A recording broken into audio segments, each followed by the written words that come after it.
Laut dalam yang gelap dan bersuhu rendah sering menjadi habitat bagi makhluk berukuran besar.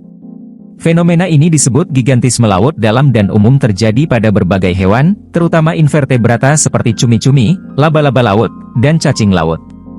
Namun, apa yang menyebabkan makhluk di laut dalam berkembang jauh lebih besar dibandingkan spesies serupa yang hidup di perairan dangkal?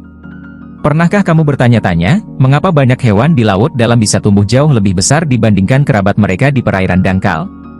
Apakah ini hanya kebetulan, atau ada alasan ilmiah di baliknya? Mari kita jelajahi fenomena unik yang dikenal sebagai gigantisme laut dalam video ini. Adaptasi untuk bertahan hidup.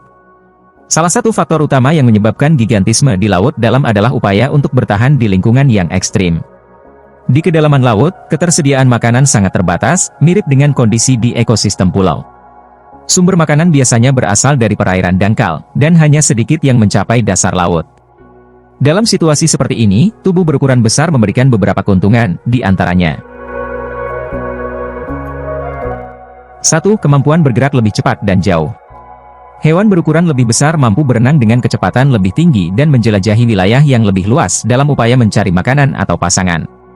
Selain itu, hewan besar biasanya memiliki metabolisme yang lebih efisien, sehingga mereka dapat bertahan hidup meskipun ketersediaan makanan terbatas. 2. Penyimpanan energi.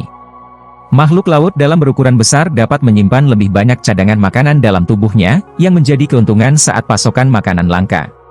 Sebagai ilustrasi, cumi-cumi kolosal atau Mesonchoteuthis hamiltoni, yang hidup di perairan subantartika, dapat tumbuh hingga 14 kali lebih besar dibandingkan cumi-cumi panah Nototodarus loani yang ditemukan di perairan Selandia Baru. Selain itu, di Samudra Pasifik juga terdapat spons laut raksasa yang ukurannya setara dengan sebuah minivan. Peran suhu dingin dalam pertumbuhan raksasa. Salah satu faktor yang berkontribusi terhadap gigantisme di laut dalam adalah suhu yang sangat rendah. Air yang dingin memperlambat metabolisme hewan, sehingga mereka mengalami pertumbuhan yang lebih lambat namun dapat mencapai ukuran yang jauh lebih besar seiring waktu. Misalnya, hiu Greenland atau Somniosus microcephalus dapat tumbuh hingga 7,3 meter dengan berat mencapai 1,5 ton, tetapi pertumbuhannya hanya sekitar 1 cm per tahun. Hiu ini bahkan baru mencapai kematangan seksual ketika berusia 150 tahun. Umur yang panjang dan pertumbuhan yang lambat ini juga dipengaruhi oleh sedikitnya jumlah pemangsa di habitat mereka. Sebelum manusia menemukan hewan laut dalam berukuran raksasa, fenomena serupa telah diamati di sekitar wilayah Kutub Selatan. Di perairan Antartika, terdapat berbagai organisme seperti siput laut, spons, cacing, laba-laba laut, serta organisme bersel tunggal yang berukuran jauh lebih besar dibandingkan spesies sejenis di tempat lain.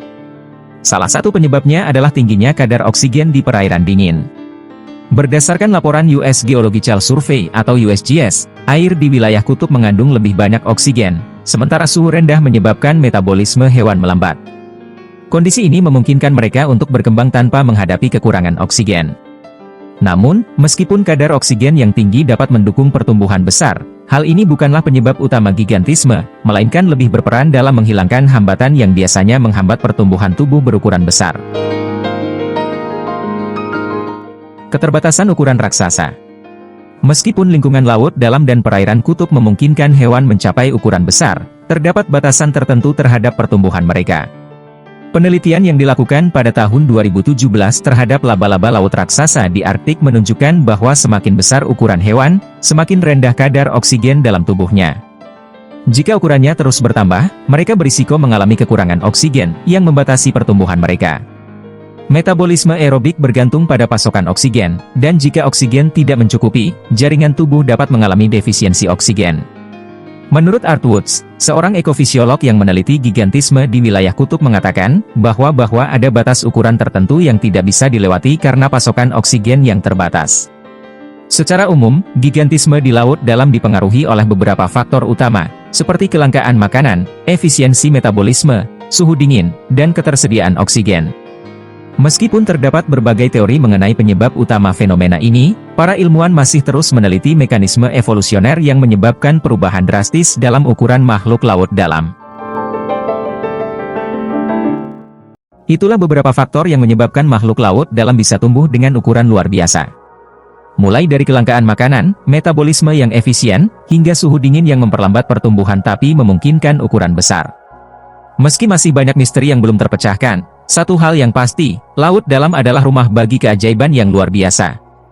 Jangan lupa like, subscribe, dan nyalakan lonceng notifikasimu agar tidak ketinggalan video menarik lainnya. Sampai jumpa di eksplorasi berikutnya.